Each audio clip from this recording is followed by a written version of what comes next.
الحمد لله رب العالمين الرحمن الرحيم مالك يوم الدين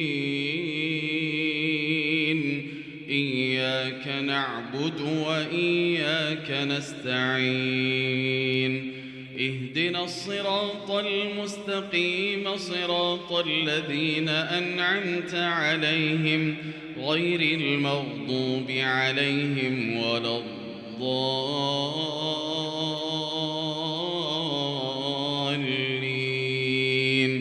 آمين. ولما دخلوا على يوسف آوى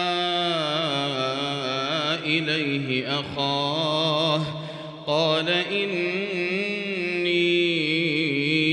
أنا أخوك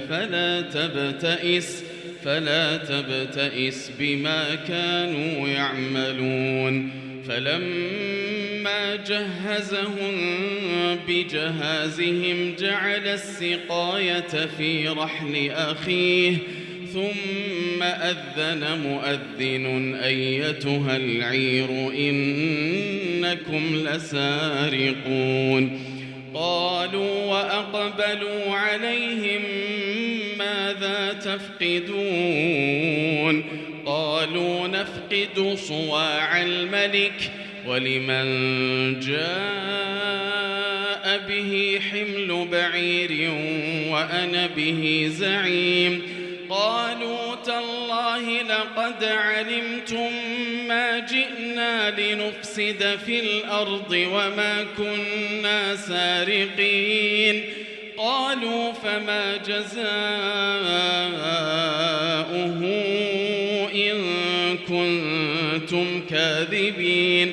قالوا جزاؤه من وجد في رحله فهو جزاؤه كذلك نجزي الظالمين. فبدأ بأوعيتهم قبل وعاء أخيه ثم استخرجها من وعاء أخيه كذلك كدنا ليوسف ما كان ليأخذ أخاه في دين الملك إلا أن يشاء الله نرفع درجات من نشاء وفوق كل ذي علم عليم. قالوا إن يسرق فقد سرق أخ له من قبل فأسرها يوسف في نفسه ولم يبدها لهم.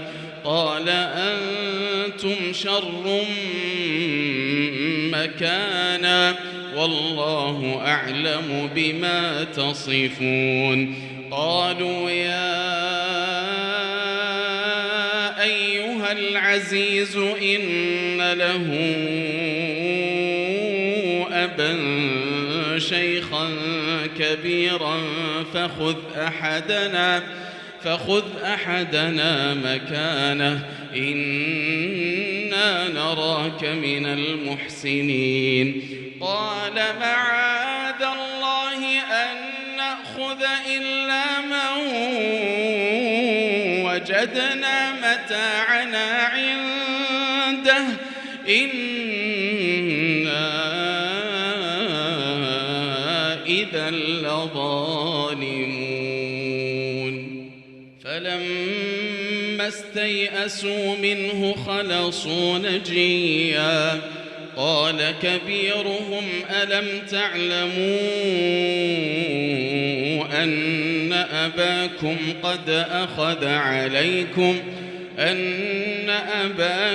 قد أخذ عليكم موثقا من الله ومن قبل ما فرطتم في يوسف فلن أبرح الأرض حتى يأذن لي أبي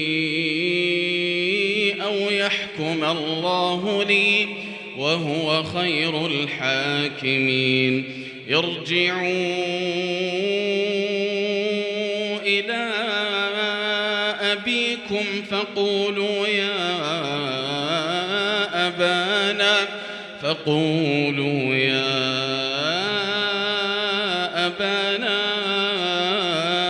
إن ابنك سرق وما شهدنا إلا بما علمنا وما كنا للغيب حافظين واسأل القرية التي كنا فيها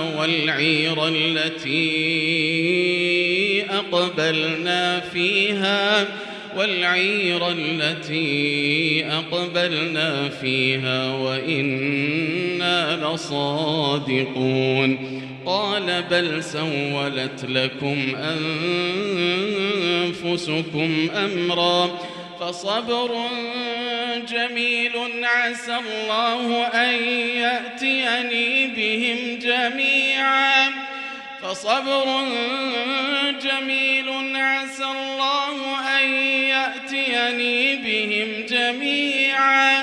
إنه هو العليم الحكيم وتولى عنهم وقال يا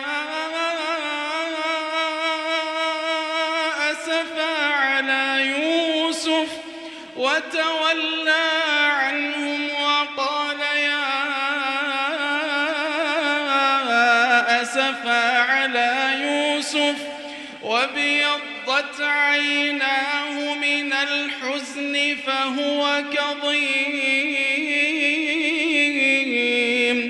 قالوا تالله تفتأ تذكر يوسف حتى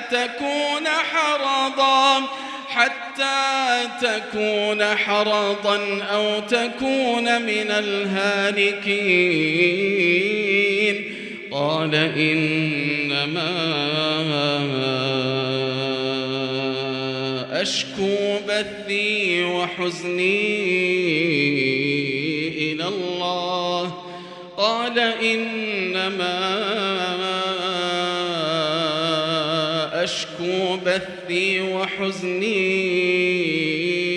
إلى الله وأعلم من الله ما لا تعلمون يا بني يذهبوا فتحسسوا من يوسف وأخيه